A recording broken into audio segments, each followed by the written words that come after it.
हमने एक बड़ी जीत हासिल की है महाराष्ट्र में, क्या बताएंगे आप? देखिए, ये हमारे लिए बहुत खुशी की बात है और फ़ख्र की बात है कि मजलिस इत्तेहादुल मुस्लिमीन को महाराष्ट्र की आवाम ने दिल से लगाया है। कहते हैं ना, बेटर लेट देन नेवर। देर से क्यों ना सही, लेकिन लोगों को ये एहसास तो हुआ है कि एमआईएम पार्टी ही है जो उनके लिए खड़े रहेगी, लड़ेगी, भिड़ेगी और काम करेगी करके। तो उसी का नतीजा है कि आज महाराष्ट्र में 125 कॉरपोरेटर्स हमने चुना कर लाए हैं। हमें खुशी इस बात की है कि मुंबई जैसी जगह के ऊपर हमने 8 कॉरपोरेटर्स, जो कि राज ठाकरे की मनसे से ज़्यादा है, शरद पवार की राष्ट्रवादी से ज़्यादा है, अजीत पवार की राष्ट्रवादी से ज़्यादा है। तो हमारे लिए बहुत अच्छी बात है। और ख़ास तौर से औरंगाबाद के लिए मुझे खुशी है कि पिछले बार हमारे 25 कॉरपोरेटर्स चुनकर आए थे और इतना विरोध, इतना हंगामा, इतने बवाल होने के बावजूद भी यहाँ की आवाम ने कुछ नहीं देखा और सीधा गए, पतंग की निशानी के ऊपर मोहर लगाया और यहाँ पे हम 33 कॉरपोरेटर्स चुनकर लेकर आए। यानी कि विरोधी पक्ष के अंदर बैठने की दोबारा हमको संधि मिली है। ऐसा कहा जाता है कि एमआईएम एक जातीयवादी पक्ष है, इस तरह का आप पे आरोप किया जाता था। इस जीत के बाद कैसा देखते हैं आप इस आरोप? देखिए, 70 सालों से हमको यही आरोप झेलते हुए आ रहे हैं और यही आरोप झेलते झेलते हमारे ओवैसी साहब 6 टाइम एमपी बन गए। महाराष्ट्र से इम्तियाज़ जलील एक बार एमएलए बन गया, एक बार एमपी बन गया। इससे पहले हमारे 25 कॉरपोरेटर, उस वक्त भी आरोप लगते थे, अब भी आरोप लगते हैं। लगाने वाले कौन है? वो पक्ष जो समझते थे कि एक समाज जो है यह हमारी जागीर है, इनको हम अपनी जूती के ऊपर रखेंगे तो भी है, तो हम इनको इलेक्शन के वक्त कभी बीजेपी का डर दिखाएंगे, कभी शिवसेना का डर दिखाएंगे, वोट इनको गिर पड़ के हमें ही देना है करके। लेकिन जब एक पर्याय आया उनके सामने एमआईएम पक्ष के तौर के ऊपर, तब लोगों को ये समझ में आया, अरे ये तो अपने आप को बड़ा सेक्युलर बोलते थे, इनके नेता तो हर रोज़ जो है वो अपना चोला बदल कर है तो भारतीय जनता पार्टी की गोद में जाकर बैठ जा रहे। महाराष्ट्र के अंदर सौों से उदाहरण है कि अपने आप को सेक्युलर कहने वाली पार्टियों के बड़े बड़े नेता जो खुद बड़े हो गए हैं हमारे वोटों के ज़रिए, लेकिन जब मौका परस्ती का वक्त आया तो कूद के चले गए, सीधा भारतीय जनता पार्टी की गोद में जाकर चले गए। एक बात लोगों को समझ में आती है, हम कुछ भी हो जाए, कुछ भी कर ले, हम भारतीय जनता पार्टी के साथ जाएंगे नहीं। सर, यहाँ की महानगर पालिका में अब आप जो है विरोधी पक्ष में बैठेंगे, तो आपकी भूमिका किस तरीके की रहेंगी? देखिए, अगर शहर के विकास के ताल्लुक से अगर कोई अच्छे फैसले लिए जाते हैं तो यकीनन हम भाजपा का पूरी तरीके से साथ देंगे।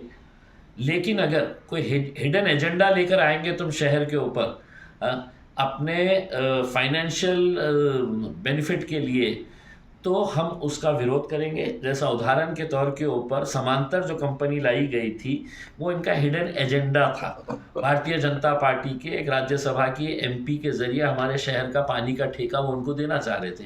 पूरे पक्ष एक तरफ थे, इम्तियाज़ जलील एक तरफ था। हमने विरोध किए, उस कंपनी को यहाँ से है तो उल्टे पांव भगाए यहाँ पर उसमें। तो ऐसे हिडन एजेंडा अगर तुम लेकर आएंगे तो हम हमारा विरोधी पक्ष की भूमिका जो है वो बहुत ही ताकतवर तरीके से हम निभाएंगे। शहर के विकास के लिए अच्छे मुद्दे अगर है तो यकीनन सभी पक्ष साथ में आए।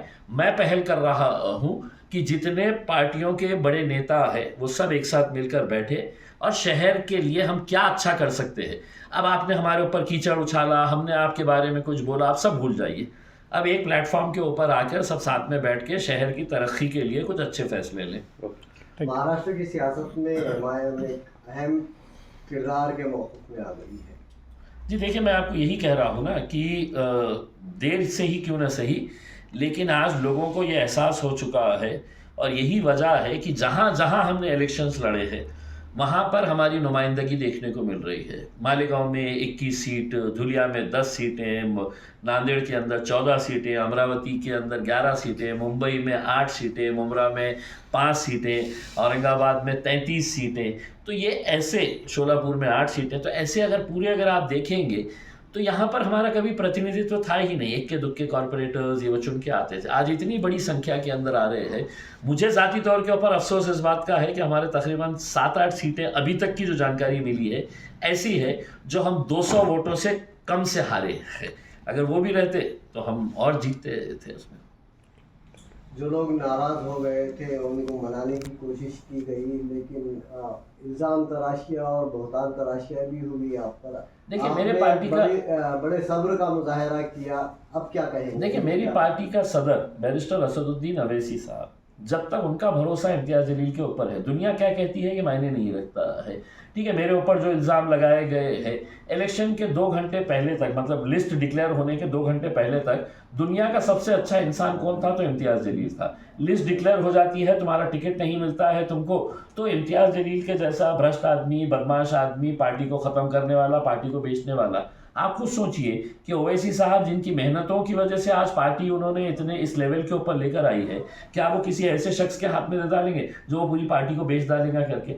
उनका भरोसा मेरे ऊपर था, मैंने उस भरोसे के ऊपर खरा उतरा हूँ।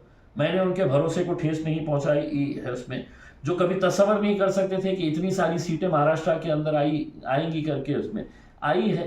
तो जब तक आपके नेता का भरोसा आपके ऊपर है, बाकी दुनिया इलेक्शन राजनीति के अंदर तो इल्ज़ाम लगाना सबसे आसान बात है। ठीक है। Thank you.